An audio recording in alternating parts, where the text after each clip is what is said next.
doubt you. Live from Augusta, you're watching News 12 live at 5. A murder suspect in Barnwell County faces a judge today for the murder of this young woman, 17-year-old Malaysia Hogg. Hogg was found dead in mid-February, just days away from giving birth to her daughter. Good evening, I'm Wrdw, and today bond was denied for 62-year-old Jacqueline Reed, who is charged with 2 counts of murder in Hogg's death, along with her unborn child. We go now to Sydney Hood, live at 5 in our newsroom in Sydney. You were in the courtroom as Hogg's family came face-to-face with the woman charged with killing their loved one. And it was a very emotional moment for Malaysia Hogg's family. Her stepdad tells me Reed was a family friend. He says he asked her several times if she knew anything about Malaysia's disappearance. The last 4.5 months have been overwhelming for Malaysia's family. In court today, Reed showed hardly any emotion as she faced Malaysia's family for the first time since her arrest. She didn't respond to the judge when questions were asked, and meanwhile, Malaysia's family sat behind Reed. Some of them were fighting back tears as she walked in.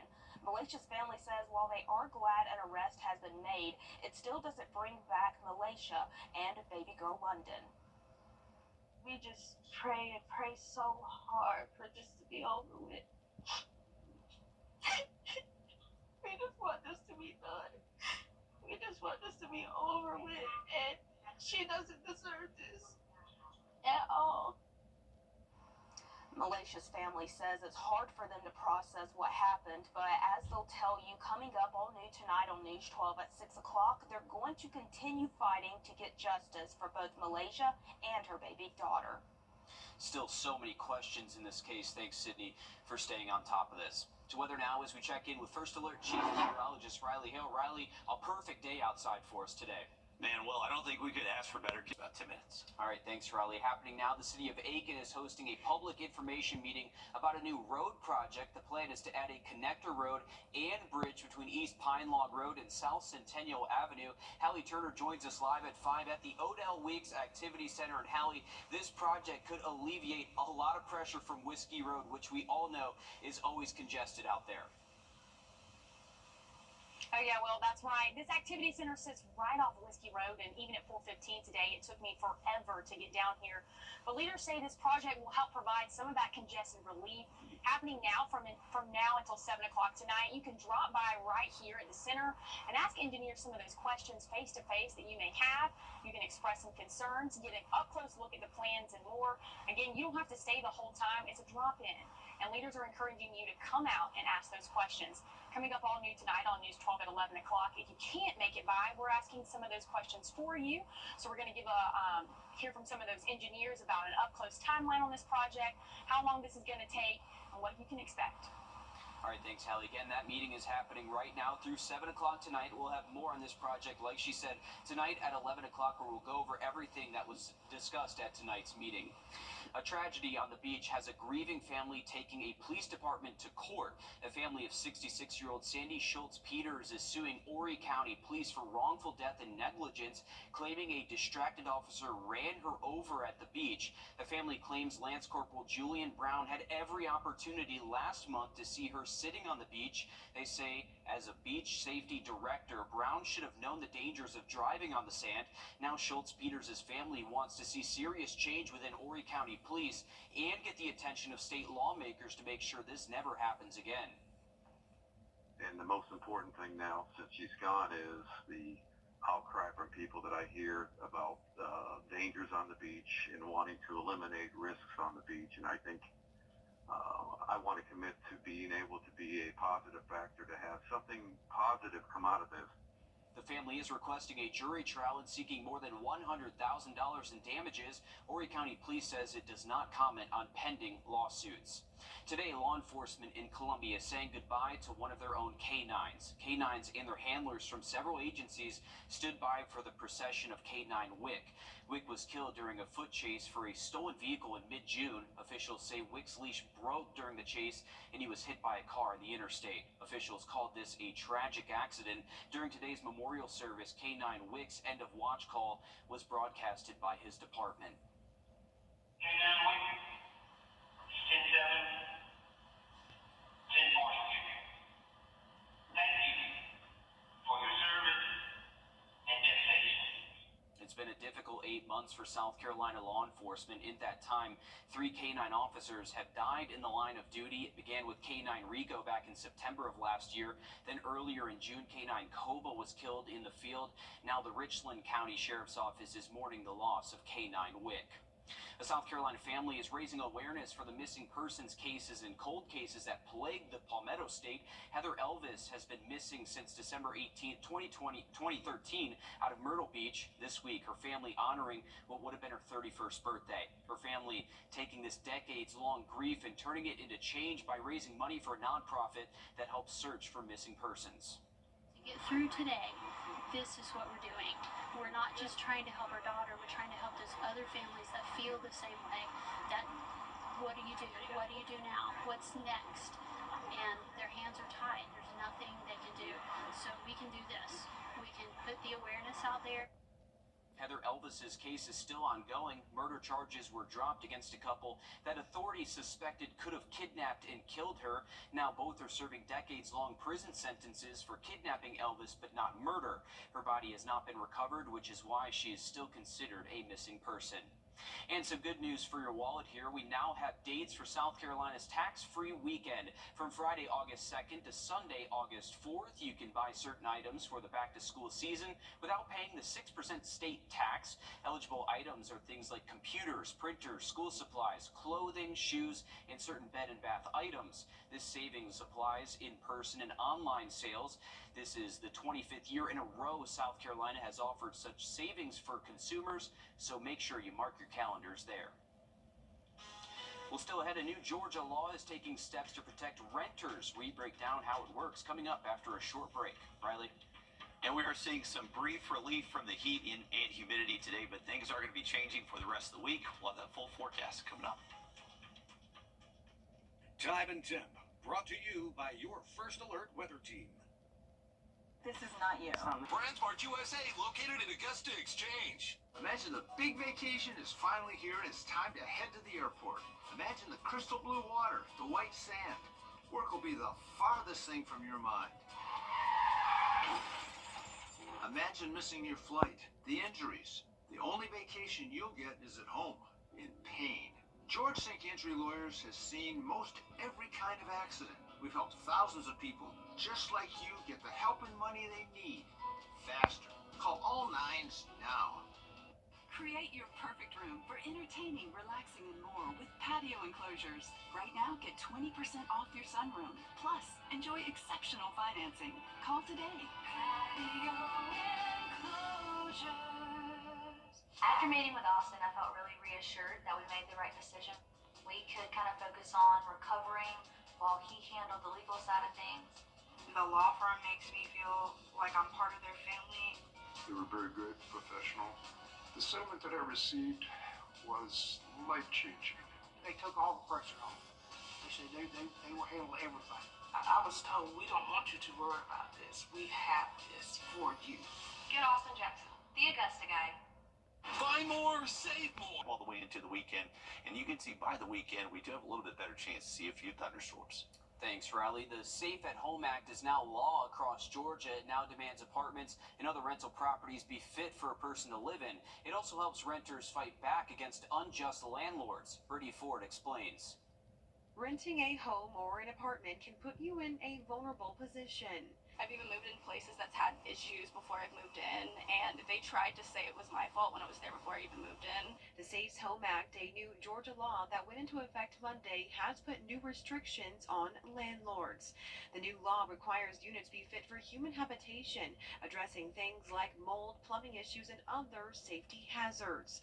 It prohibits a landlord from cutting off utilities due to unpaid rent, limits a security deposit to 2 times the rent, and requires a 3-day notice before an eviction can be filed.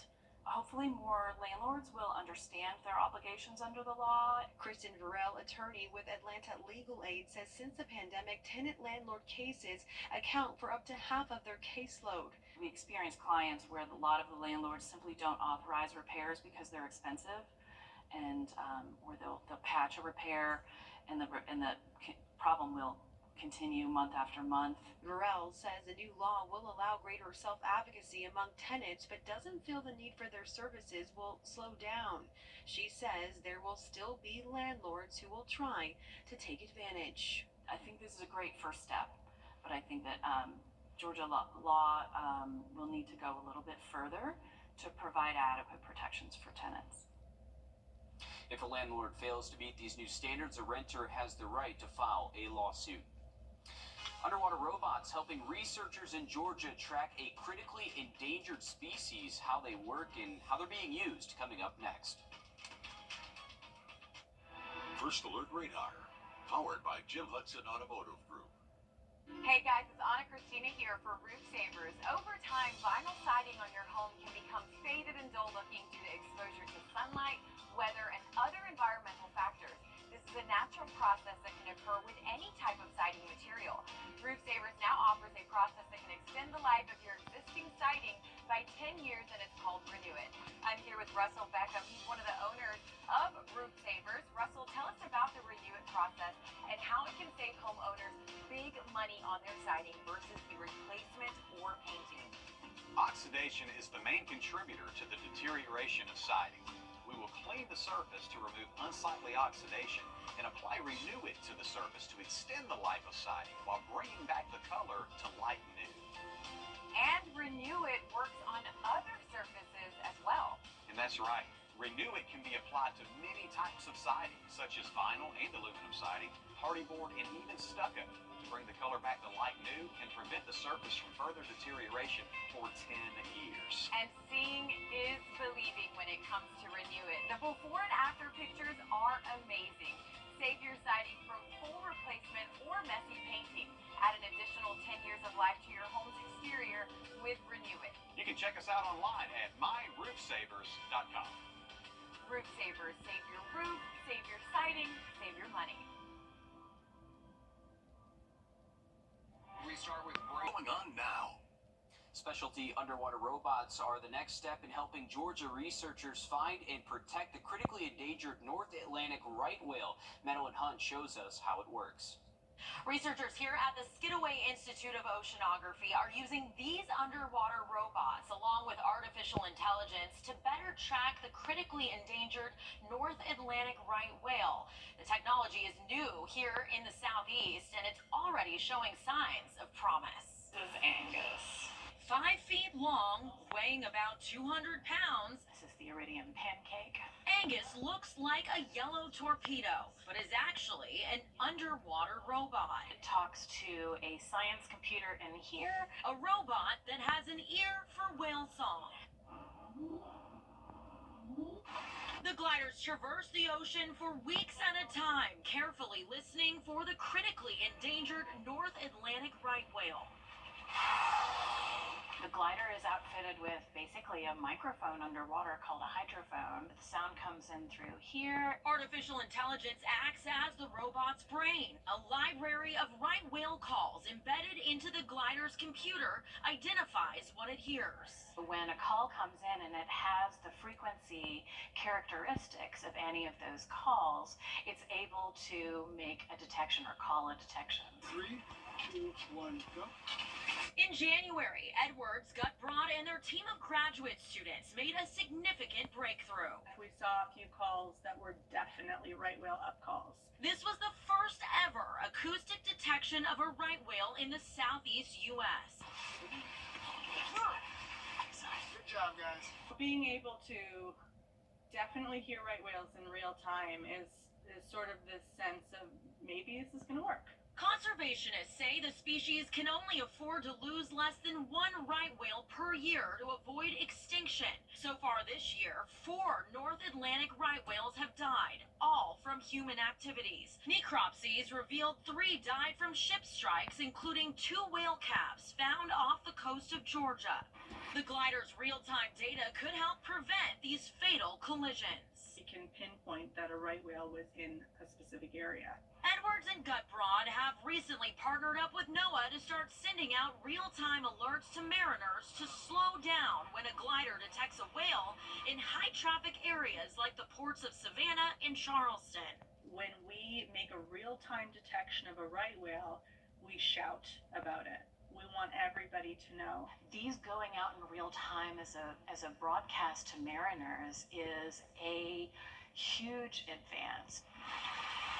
This technology is new to the Southeast, a region scientists say is a significant hole in the network that tracks right whales along the East Coast. As they leave the areas that are more heavily monitored, they move into the Bermuda Triangle. Edwards says there's been a huge gap in coverage from North Carolina down to Florida, critical habitat where right whales give birth to their calves. There are no measurements, there are no observations, there's no monitoring. I think it's really important to consider filling in some of these networks. Gliders like Angus could help fill in that gap. I could see a strategy where we try to put the instruments strategically north and south of the ports to be able to provide real-time notifications to mariners. And it's good work they're doing to protect these animals. DNR even says to stay 500 yards away from any right whale that you see. That's according to the law. You should also not follow or pursue those whales if you see them as well, Riley. Yeah, they are highly protected, Will. As she mentioned in that story, they are very endangered, and the amount of loss that we've seen of these whales the last couple of years is definitely impactful. But hopefully we can get these gliders out, protect those whales, and it'll be a benefit for everyone. And it's Tuesday, so we have our latest Winter Forest Sunshade, sponsored by Plunkett Heating and Air. Congratulations to Glory Gale Koza from Grovetown. To get your own sunshade, just go to wrdw.com. We'll announce those winners every Tuesday and Thursday here on Live at 5. Having a look at the forecast coming up just after the break. Before there was us, before our story began, before the family we created, and the home we built, before everything we have, and the bond that we now share, there was this.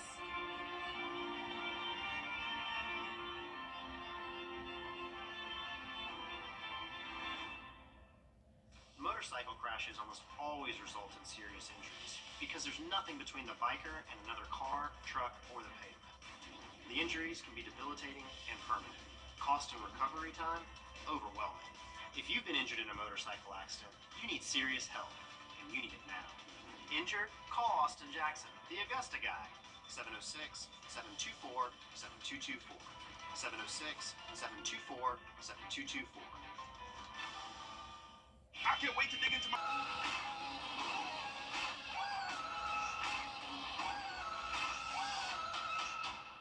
Our First Alert commitment to you is the power of 5 meteorologists. All the tools, the latest technology, and the first team of 5 meteorologists. News 12's First Alert weather on your side.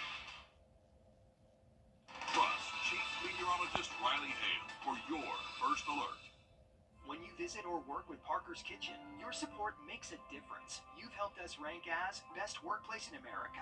None of this happens without you. Thank you. We're watching News 12 Live at 5 continues. Well, Live at 5, McDuffie County's animal shelter is hoping to move forward with a new director after a tumultuous year full of uncertainty. Good evening, I'm Will Rio. Allegations of animal mistreatment triggered a new director to be hired last summer, but she resigned 4 months into her new role. And in November, the next replacement director was charged with cruelty to children and then was fired. Julius Evans joins us live at 5 in the newsroom. And Julius, you got a chance to speak to the newest director today on her plans for the county's animal shelter. Well, after months without an official director, Catherine Bowler is taking over the reins with a new direction for the shelter. She says it's going to be more of a collaborative effort from the shelter, working with resources within the community to make sure they're finding the best homes for the animals. That means working closer with other animal shelters, rescue groups, and animal sanctuaries in the area to avoid overcrowding. Bowler brings more than 20 years of animal care technician experience. She says she's already been working to establish those connections with the community since her 7-month tenure as facility manager. She just got the promotion to animal services director yesterday. We've done really good. I'm trying to network and do Facebook and try to put it out there open house I had to try to get everybody to come in, see that we've changed, and that we can get all these babies at home. Bowler says since managing the facility, they've had more than 100 adoptions. On News 12 at 6 o'clock, I'll go into the challenges the shelter faces and what is trying to be done to earn back the trust in the community. It's been a long journey for that animal shelter down there in McDuffie County. Hopefully they can find some stability here. Thanks for that update, Julius. Switching gears to weather now as we take a live look outside over Beach Island, and we'll check in with First Alert Chief Meteorologist Riley Hale. And Riley, if every day during the summer felt like this, none of us would be complaining. It is perfect outside today. Well, I honestly don't think we could have asked for a better day out there for this. Thanks, Riley. New today, a man is charged in connection to a deadly shooting 2 months ago in Aiken. 28-year-old Jaquarez Bibbs is accused of murdering 22-year-old Jalen Jones on Greenwich Drive. Jones's body was found by authorities in a shed and had been shot multiple times. Now Bibbs is awaiting extradition to South Carolina to face his murder charges in Aiken County. And we're learning more about a deadly shooting early this morning on Warren Street, which is near Walton Way. Authorities say they were called to the scene at around 5 this morning, and that's where they found 38-year-old Sion Ulmer with at least one gunshot wound. He was declared dead at the scene. No word yet on any suspects in this case, but we'll continue to follow this story and bring you updates as we learn more. A woman accused of murdering a young mother and her unborn child denied bond today in Barnwell. 62-year-old Jacqueline Reed is accused of stabbing 17-year-old Malaysia Hogg to death back in mid-February. Hogg was just days away from giving birth to her little girl. Her family facing Reed for the first time in court today. This suspected killer showed no emotion in the courtroom and did not respond to the judge when questioned. There's no word yet on a motive here. All new on News 12 at 6 o'clock. Our Sydney Hood has more on how Hogg's family is reacting to this update on this case. An alarming trend on Georgia's roads as millions prepare to travel for the 4th of July. Data shows that an alarming number of drivers are losing their lives on the road. Our Georgia State House reporter Abby Casoris details how a new report is highlighting the traffic safety crisis. More than 1,600 drivers, pedestrians, and cyclists were killed on Georgia roadways last year. A new report highlights some of Georgia's data and offers some suggestions for drivers and state leaders. Bicyclist Dave Matthews had a brush with death. Riding his bike 13 years ago, a distracted driver running him off the road. This was my mission to step up and start speaking for people that no longer have a voice. The number of bicyclists killed across the country has increased by 29%. In his spare time, he makes Ghost Bikes, a memorial for fallen bicyclists. Because I've seen people devastated for life. Georgia traffic fatalities increased 39% from 2013 to now, with a dip during the pandemic. The impact on the state is huge. From medical care to property damage and more, it adds up to nearly $100 billion loss. That's more than the state's entire budget. The impact for families can be immeasurable. When somebody's going to leave home and never come back. And to think that that is a possibility in our society with all the technology we have, it's kind of disturbing. Insurance companies trying to combat these losses, trying out new technology to ensure people won't use their phone in their car. I think would save, thousands of lives and millions, hundreds of millions, billions of dollars. But I suspect a lot of people would think that that's a super overreach. But I don't know. I don't think it would be much of an overreach if it's your kid that gets killed in a car crash. The study cites a AAA report that found investing in the nation's aging infrastructure could save more than 60,000 lives in a 20-year time span. Here in Georgia, the governor just signed off on the state's budget, which includes a historic investment for the state's infrastructure. In Atlanta, I'm Abby Casoris.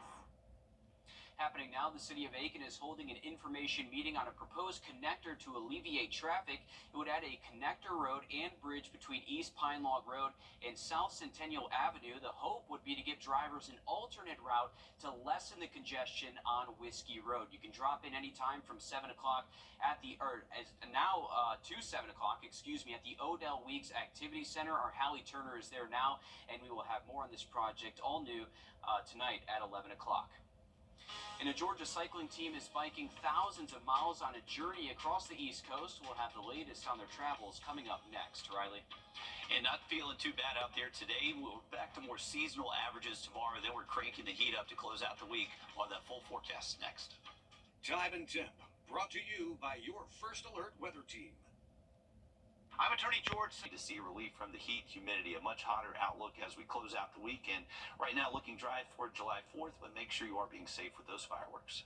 Thanks, Riley. We are getting some calls and emails from viewers about Verizon outages. We checked Verizon's website, and Verizon says data, voice, and text are limited in Augusta. The company says they are working to get it under control, but it says it could take 12 hours for general issues and 2 days for 5G data issues. We'll stay on top of that. If anything changes, of course, we'll let you know. A group of youth cyclists from Georgia are making history. They are traveling over 2,000 miles along the East Coast from Miami to Maine. Elizabeth Holmes introduces us to the Bragg Dream Team during their stop in Richmond, Virginia. Belmead Community Bike Shop was open for business Sunday as a new home base for the Bragg Dream Team. I've been biking with the Wrdw Dream Team for 6 years now, and we're doing the East Coast Greenway Trail from Miami all the way up to Maine. Bragg, which stands for Bicycle Ride Across Georgia, is a nonprofit geared at getting young people moving outside. For its 30th anniversary, the team is making its way 2,300 miles up the East Coast, stopping in Richmond on Sunday. My mom and my daddy have been texting me the whole time, trying to figure out where we're at. And I'm like, I really don't know, I'm just riding. The team will be cycling through the River City, from Belmead to Browns Island to the capital and back, partnering with Groundwork RVA, a nonprofit in Richmond that has the same mission. It was a very impactful experience getting to be around so many older cyclists that look like myself who've been doing this with youth for so long. Our program here is pretty young, but I would love to get to that point where we've had the impact that they've had and be able to grow for 30 years like they have and keep growing beyond that too. But for one cyclist, the little rose flower, we got that when we were in Charleston. Stopping here in Virginia is special. Feels good, because actually these are one of the places that I was raised in, because my mom and my dad, they separated, so I was back and forth between the houses. 16-year-old Layla Davis gets to go back to her roots, excited to explore Richmond and Alexandria, Virginia. We're going there, and my grandma lives there, so I get to see my grandma. It's not just about seeing her family. It's about sharing a message to other kids who are like her. Nothing can set you back from what you want to do, because I'm a type 1 diabetic, and it doesn't stop me. It's just a label. And the Augusta Riverwalk Loop is about 3.5 miles, so if you want to replicate what these awesome bikers are doing, you'd only have to ride around the Riverwalk about 570 times. Some easy work there, clearly. Well, next time you get a mammogram, doctors are going to be giving you more information on what those scans mean. It's called dense breast tissue. Starting in September, the FDA is requiring healthcare providers to inform patients about the tissue density and details it in their reports. This tissue shows up white on scans, which is the same way cancer will appear, making it hard to tell the difference. Now a South Carolina breast cancer survivor is sharing her story and urging others to get tested. And just be an advocate. If you have questions, don't be fearful to ask those specific questions, because you're only asking for the benefit of yourself. Don't feel like that you are asking things that shouldn't be asked, but be an advocate for yourself is the biggest thing. Doctors might suggest additional screenings if this dense tissue is detected under these new guidelines. If you are going to a fireworks show this week, you will probably at some point take out your phone, try to get a picture or record video of them, and it's hard to do. I'm Jamie Tucker, coming up with a few things you should do ahead of time to improve your chances of getting a good shot. First Alert Radar, powered by Jim Hudson Automotive Group. Transport USA located in Augusta Exchange. Well, this Thursday, fireworks are going to light up the sky for the 4th of July, and you'll probably want to record some of it. Even with today's best smartphones, fireworks still prove to be some of the hardest things to film. Our consumer tech reporter, Jamie Tucker, has a few tips to help make those videos better. What the 10, sponsored by Augusta Preparatory Day School. Fireworks are one of the toughest things to take pictures of, and part of the reason is you can't really practice, and you only have maybe 10 minutes to get a good shot. Well, you can improve your chances. Number one, this is the big thing, by putting your phone on a tripod. Even if you think you've got a steady hand, just a tiny bit of movement will cause blurry streaks. If you're not using a tripod, rest the phone on something to minimize shakiness. Turn off the flash. It might be set to automatic, and light bouncing off a nearby subject will ruin your shot by lighting up something around you. When the show begins, lock the exposure and focus by tapping and holding the screen during a bright flash. This prevents the phone from refocusing on the smoke. On newer smartphones, turn on live mode for photos. It will record for 3 seconds when you take a photo, and it gives you the ability to scroll through that time to save the best shot. Make sure night mode is turned on by looking at this moon icon. If you see a line through it, tap to turn it off. It makes a big difference. Another setting you should check ahead of time is in accessibility. Choose motion and look for this option to dim flashing lights. If it's turned on, turn it off. If you're shooting video, shoot holding the phone sideways or in landscape mode for wider images. And experiment. Try shooting fireworks in time lapse for a sped up sequence or in slow motion for an even cooler effect. Newer smartphones have features that make shooting fireworks a lot better than it used to be. If your phone, though, is 5 years old or older, you might want to just sit back and enjoy the show. That's What the Tech. I'm Jamie Tucker. Every team believes they have what it takes to be the last team standing and win a state title. Those championship expectations are alive and well for the Evans football team. Dan joins us now to dive into what the Knights could look like this upcoming season. Dan. A first-round playoff exit wasn't exactly what the Evans Knights had in mind for last season, but you can bet head coach Barrett Davis is fortifying the castle to keep his army on the right path. Now, the key to making the playoffs and possibly a state championship run has always been winning your region games. Evans went 3-3 in their region last year to squeeze into the fourth and final playoff spot. Under the new GHSA realignment, there are more teams in each region this time around, and that means winning those region games is even more important than ever before. As the old saying goes, do what you do well, and one of the strengths for the Evans Knights this season should be their play in the trenches. We've got a lot of young guys who are going to step up this year. We feel our offensive line's kind of got our majority continuity coming back, but our theme's been dates, discipline, attitude, toughness, and effort. So you control those things. We're not going to teach those things. You're going to do them. So we pay attention to the small details, and that's what adds up to the big picture in life and work and in football. It's all works together. The Evans Knights will be hosting the Thompson Bulldogs in Week 1, which should be a really fun matchup to watch. Thank you for that, Dan. Looking forward to those Friday night lights. Until then, we got to deal with this summer-like heat and dangerous UV index. Actually going to be maxing out the scales at an 11 through the week. Have a look at that forecast again just after the break. You still heard from that car rides. Breaking news live at 5. Authorities are working to identify a body found today at the intersection of Walton Way and 12th Street in Augusta. We're told the body was likely there for several days. The coroner's office has scheduled an autopsy to identify the body. Stick with us as we continue to learn more. Riley? All right, thanks for that. Well, looking at our thermid dam cam, you can see Clarks Hill Lake, a good spot to be this afternoon. We got one boat getting close to the dam out there. Fairly calm conditions, low humidity, and temperatures are close to 90 right now, but dew points in the 50s are just making it feel incredible outside. It is going to start feeling a little hotter and more humid starting tomorrow, but if you are hitting the disc golf course, we got a decent morning tomorrow. We're expecting high temps to most likely hit the mid-90s tomorrow afternoon, and rain chances do look to remain pretty slim up towards the lake and even for us here in Augusta heading into Wednesday. Once we get into tomorrow afternoon, though, maybe our southern counties, so places like Washington County, Johnson, Emmanuel, Jenkins, Screven, they could see a stray shower chance tomorrow afternoon. The rest of us do look fairly dry. Heading into our July 4th, early in the morning, maybe some early morning cloud cover. Temps will be in the mid-70s, and then later into the afternoon, we'll turn mostly sunny. High temps will hit at least the mid-90s, and our rain chances do look to remain pretty slim again on Thursday.